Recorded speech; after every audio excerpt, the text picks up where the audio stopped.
need weatherproof gear, you need waterproof gear, you have sailing, the Volvo Ocean Race or the America's Cup. Those were the two main events that Puma had gotten itself involved in, and they wanted me to come in and manage this sailing initiative, and also to kind of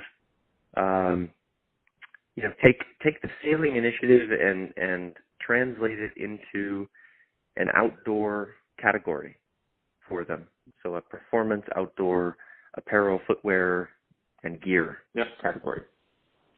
I came in on that mission, it was kind of a blank canvas, hired a team, built a collection, and, while the category was still in its infancy, there were quite a few changes that were made. So a new CEO, Bjorn Gulden, came in, and Franz Koch, who had been the CEO, left the company, and the strategy changed.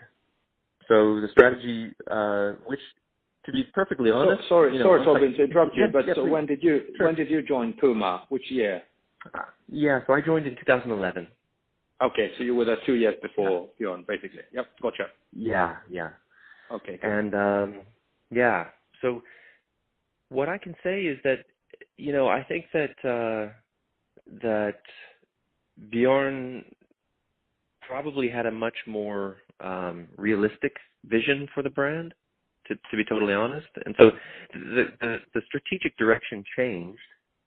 And while it's true that Puma lacked the technical credibility and the performance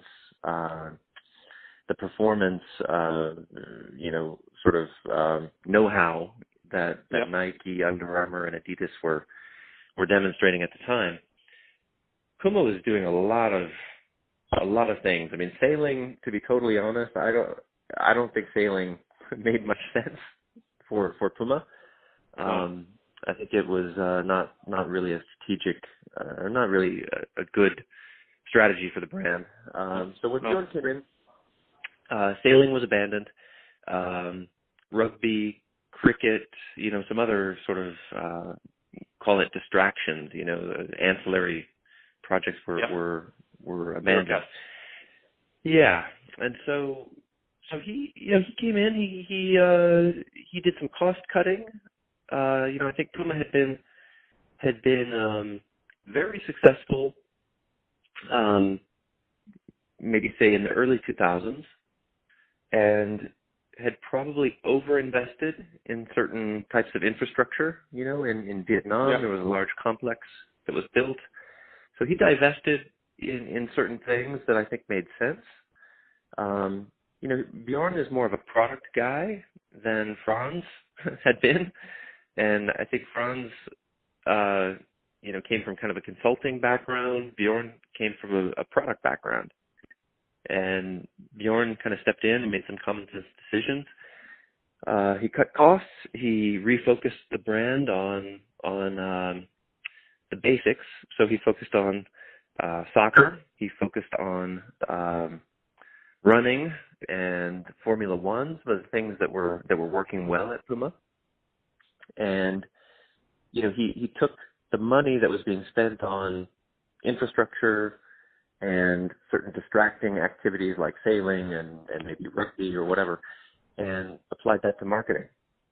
And in my specific experience there, they kind of said, hey, Tobin, we're canceling the project you've been focused on, but we like you and we'd like you to take on this new job, which is a regional product creation servicing customers in the Americas region.